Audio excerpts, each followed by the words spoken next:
Congo ne tombera jamais. La fin de la transition, extorquée sous la menace et une avalanche de sanctions par la communauté occidentale via son démembrement sous-régional qu'on appelle la CEDEAO en 2022, est passée le 26 mars 2024 sans que des élections présidentielles ne soient organisées au Mali. Et naturellement, les adeptes du désordre et du placement de leurs marionnettes à la tête des États africains sont colères, comme on dit chez mes frères des Caraïbes. Ils sont fâchés, leur goumen ne veut pas finir. Ce, d'autant plus que les Maliens, dans leur grande majorité, semblent très bien s'accommoder de cette situation. Alors qu'est-ce qui pourrait expliquer le désintérêt du peuple du Mali envers les élections? Venez, je vais vous dire.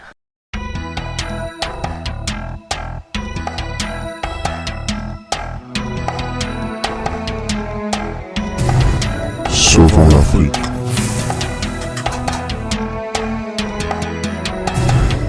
Sauvons l'Afrique.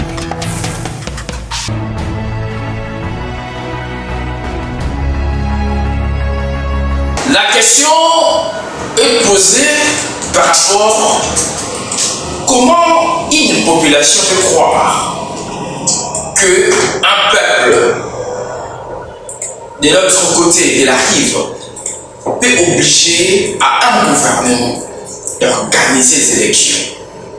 Au cas contraire, il y aura des sanctions qui vont suivre ces pays. Nous sommes au Mali. Bonjour. Je suis votre humble frère Nebuto. Vraiment aujourd'hui, je vous invite massivement à regarder cette vidéo de notre grande sœur Natalia et à comprendre aussi les grands soucis des Occidentaux. Après le coup d'État militaire, c'est que César veut dire un jour armaquer notre gars et que les armes cèdent à la touche. On doit attendre à ça.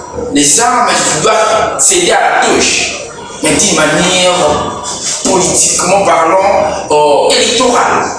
Suivons cette vidéo de Natalia et puis on va revenir un peu pour essayer de commenter et d'analyser ensemble avec vous. Suivant. Annie Sogoma, je m'appelle Nathalie Yamb. La fin de la transition, extorquée sous la menace et une avalanche de sanctions par la communauté occidentale via son démembrement sous-régional qu'on appelle la CEDEAO en 2022, est passée le 26 mars 2024 sans que des élections présidentielles ne soient organisées au Mali.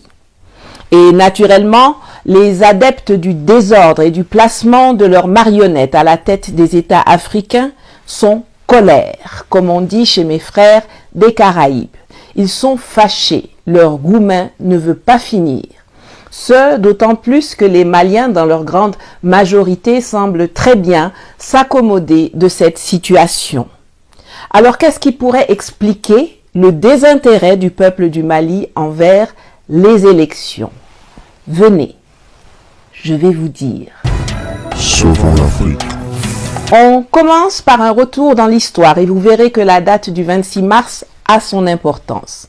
Prenez un jus de bissap, un thé ou un spécial pamplemousse et asseyez-vous. Ça va être passionnant. Nous sommes en juin 1990. François Mitterrand impose sa version de la démocratie, à savoir le multipartisme et l'organisation d'élections truquées, au parterre de chefs d'État africains réunis à la Baule pour un sommet France-Afrique.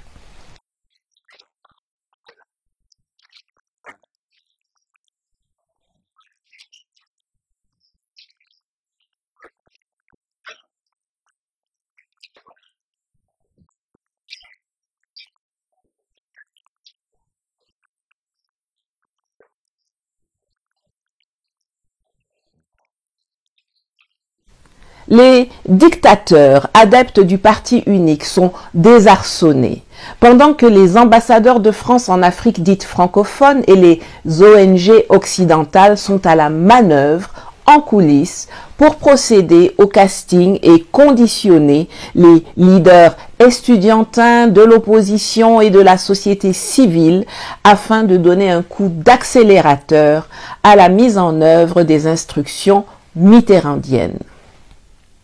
Au Mali, Oumar Mariko était alors un leader estudiantin qui, avec les syndicalistes, les opposants et la société civile de l'époque, défilait à l'ambassade de France pour être briefé sur les manifs à organiser.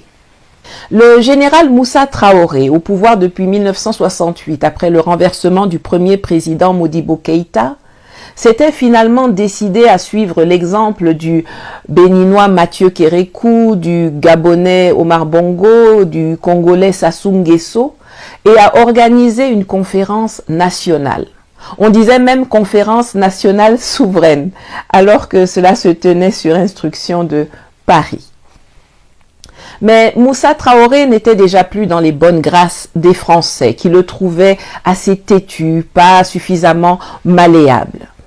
La situation économique n'était pas bonne du tout. Les gens sortaient sporadiquement pour protester. L'insatisfaction était grandissante.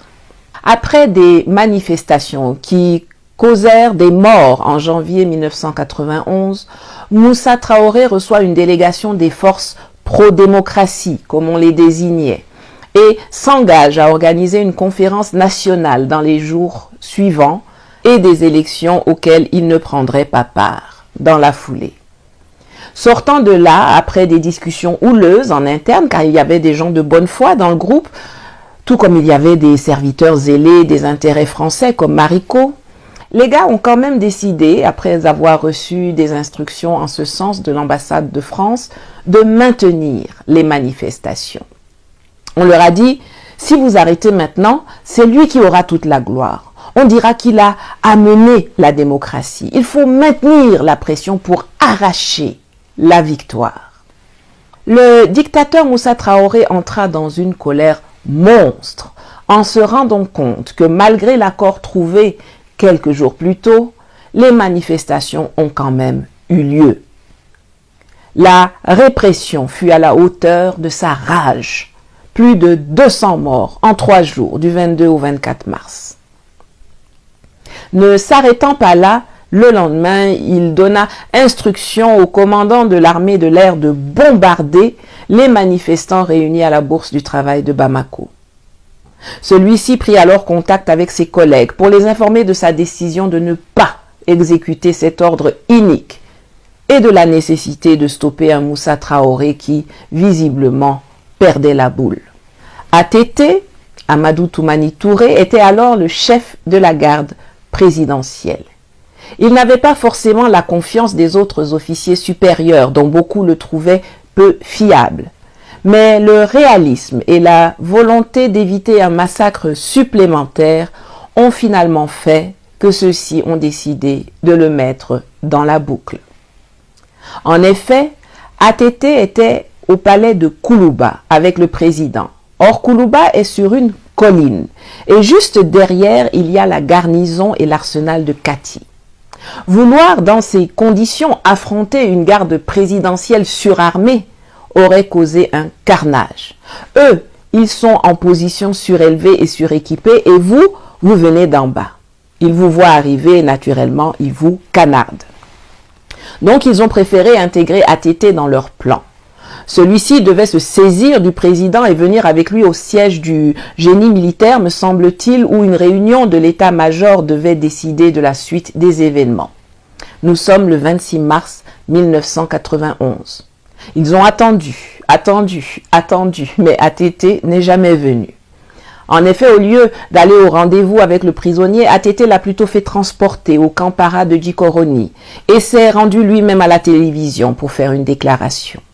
Mis devant le fait accompli, les autres officiers ont donc accepté de laisser ATT à la tête du coup d'État, tout en lui imposant certaines limites, à savoir qu'il ne pourrait pas se présenter aux élections qui seraient organisées à l'issue de la transition.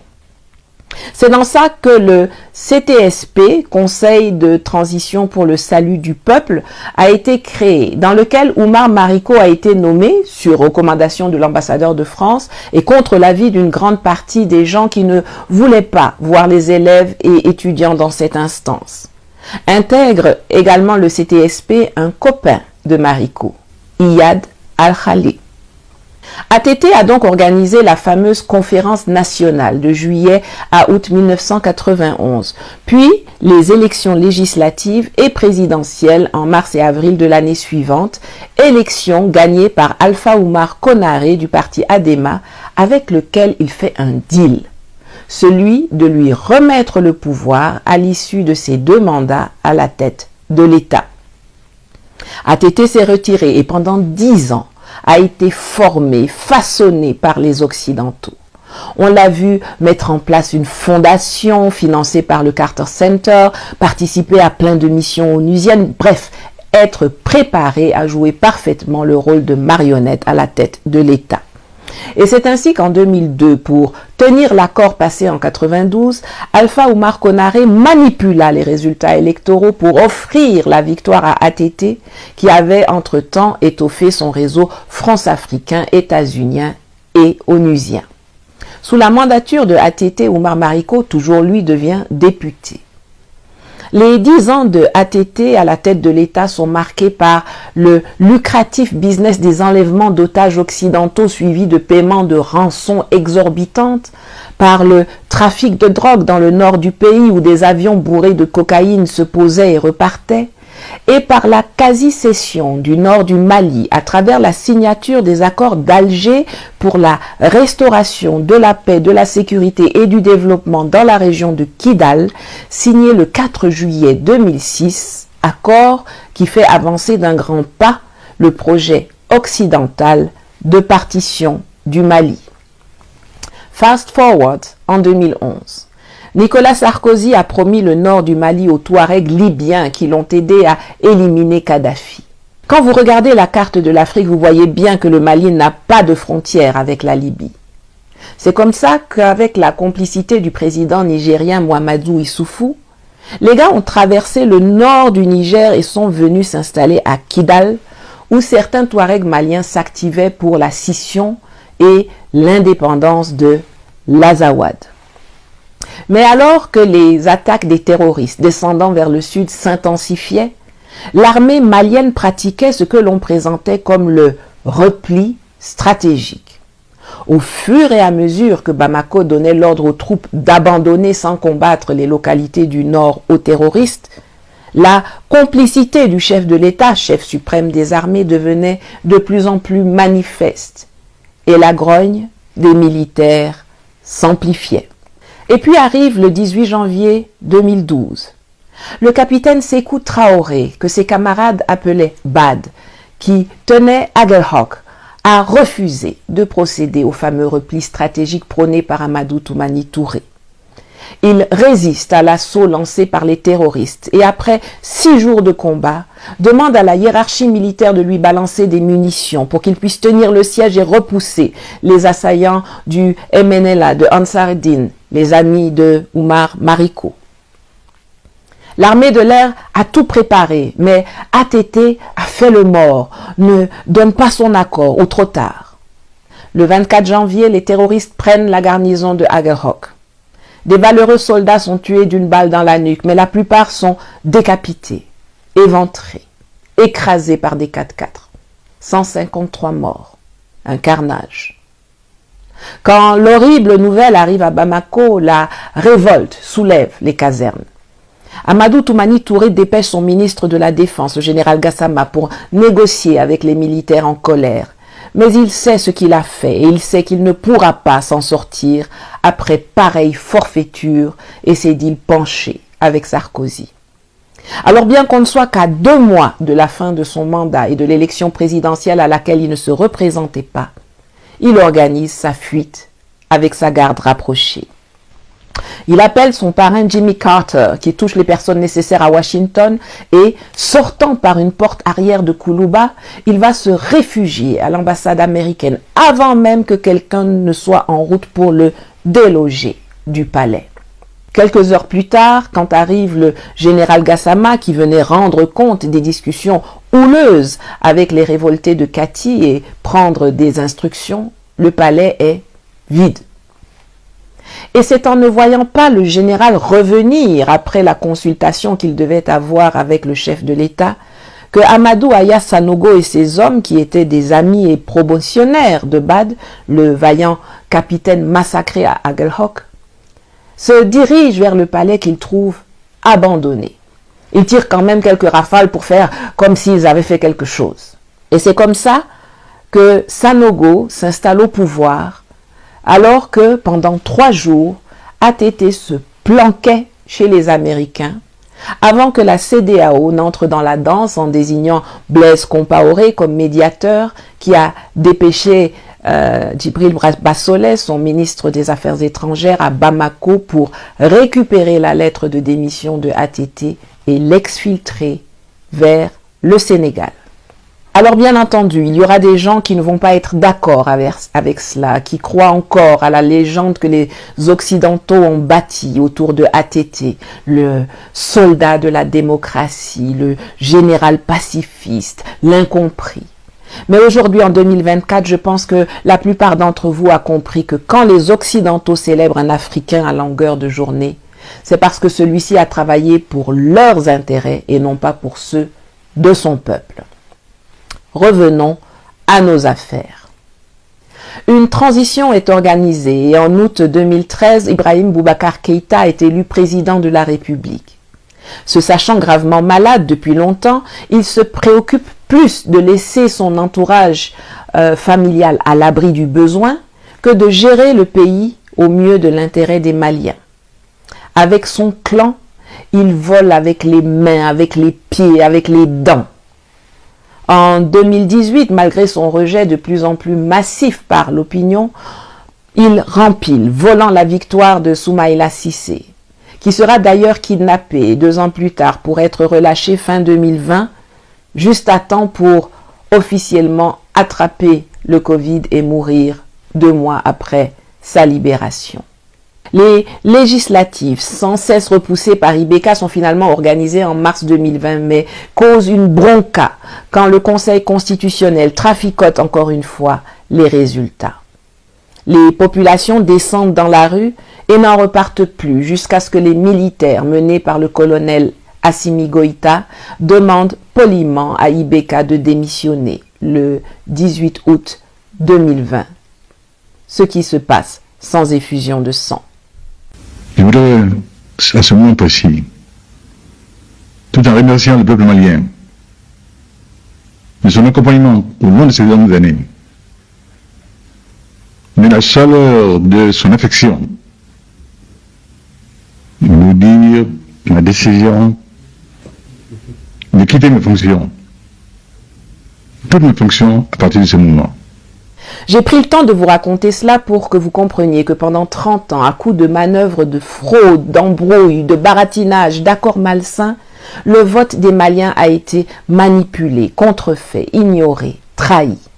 Aujourd'hui, normalement, si tu parles d'élection à un Malien, s'il n'est pas un collabo du type Oumar Mariko ou pseudo-force démocratique à la solde de l'Occident, il va te gifler aller-retour.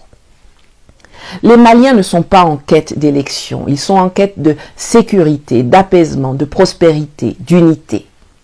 Les élections au Mali n'ont jamais produit cela. Les 3 derniers présidents élus, Alpha Oumar Konaré, Amadou Toumani Touré et Ibrahim Boubacar Keïta, sont parmi ceux qui ont le plus nui au Mali et aux Maliens. Si vous observez bien, vous vous rendrez compte que les choses sont souvent arrivées par effet domino en Afrique à l'instigation de l'extérieur. On a d'abord eu la mode de l'aide publique au développement dans les années 70, juste après les pseudo-indépendances, justement pour bien faire perdurer la dépendance. Puis dans les années 80, les plans d'ajustement structurel nous ont été balancés à la figure par le FMI. Ensuite, en 90, il y a eu les conférences nationales souveraines qui ont ouvert la porte à la mise en place d'un multipartisme imposé à la boule qui visait en réalité à élargir le casting des marionnettes au service de l'Occident. On a mis dans la tête des Africains que élection, même truquée, égale démocratie. Je rappelle pour les paresseux du cerveau que Adolf Hitler est arrivé au pouvoir par les urnes en Allemagne. Je ne crois pas pour autant que les Occidentaux le citent en exemple chaque fois qu'ils parlent de démocratie. Ensuite, il y a eu l'effet domino PPTE dans les années 2000. Contre tout bon sens, on a vu l'un après l'autre les États qui faisaient la course pour obtenir le statut de pays pauvre très endetté. Et puis, dans la décennie suivante, on a eu droit au festival de l'émergence. Un pays a commencé à en parler et puis, un par un, tous les autres ont suivi. Ça aussi, c'est venu de Paris et Washington et ça n'a sorti personne de la pauvreté, sauf ceux qui ont obtenu les marchés ou les rétrocommissions de la construction de quelques grosses infrastructures financées avec de la dette improductive. Ce qui inquiète aujourd'hui les Occidentaux, c'est que pour la première fois, le cycle effet domino en cours, celui de la souveraineté et de l'autodétermination, n'est pas de leur initiative, mais émane des populations africaines elles-mêmes.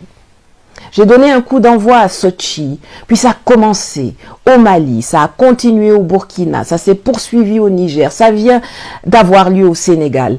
Et aujourd'hui, l'Occident tremble face à cet effet domino dont il n'a pas la maîtrise et qui va permettre à l'Afrique d'échapper à sa mainmise.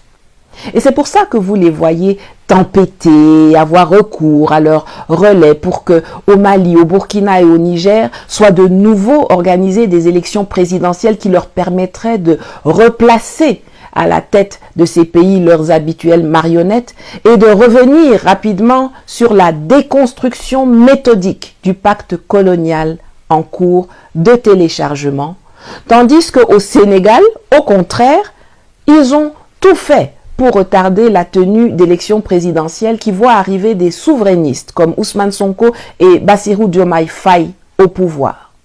Vous pensez qu'on ne voit pas clair? Tous les jours, ils crient, ils dénigrent, ils diffament, ils mettent des bâtons et des terroristes dans les jambes des nouvelles autorités et des populations maliennes, burkinabées ou nigériennes. Comme s'il n'y avait pas pire qu'un militaire au pouvoir. Mais George Washington, militaire et putschiste, a fait adopter une constitution aux États-Unis qui est encore en place aujourd'hui et qui est le socle de ce que l'on prétend être la plus grande démocratie du monde. Charles de Gaulle, militaire et putschiste, a fait adopter la constitution de la Ve République qui est encore en vigueur en France au moment où je vous parle.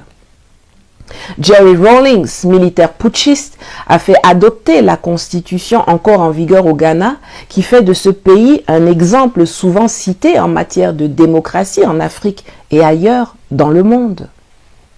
On ne peut pas reprocher à nos militaires de libérer d'abord l'intégralité du territoire de la présence terroriste avant d'organiser des élections qui sont supposées procéder au calcul du consentement collectif.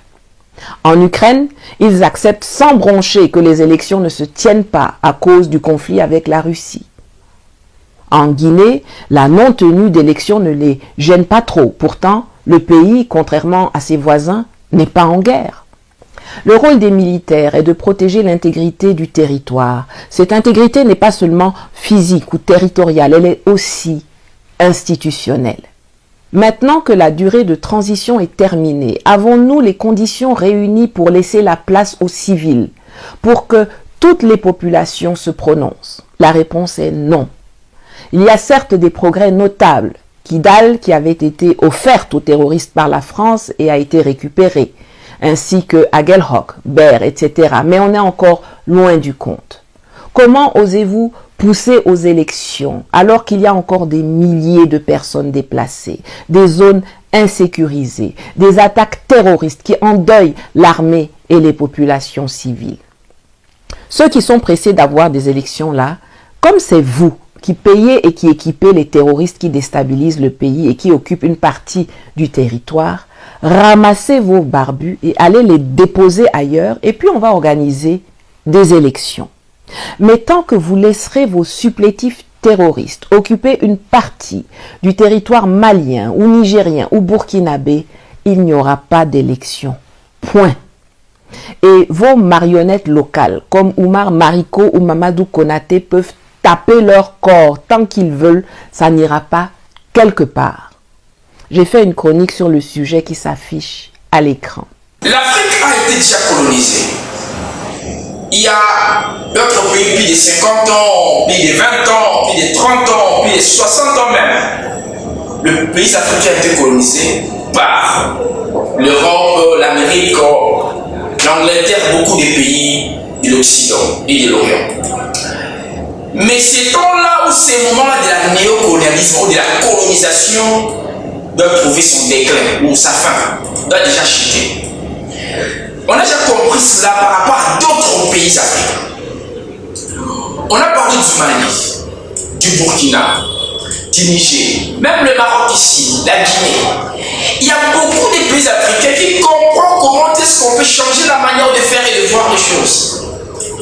Il y a aussi quelques dirigeants africains qui comprennent comment est-ce qu'on peut changer et la manière et la façon de faire les choses.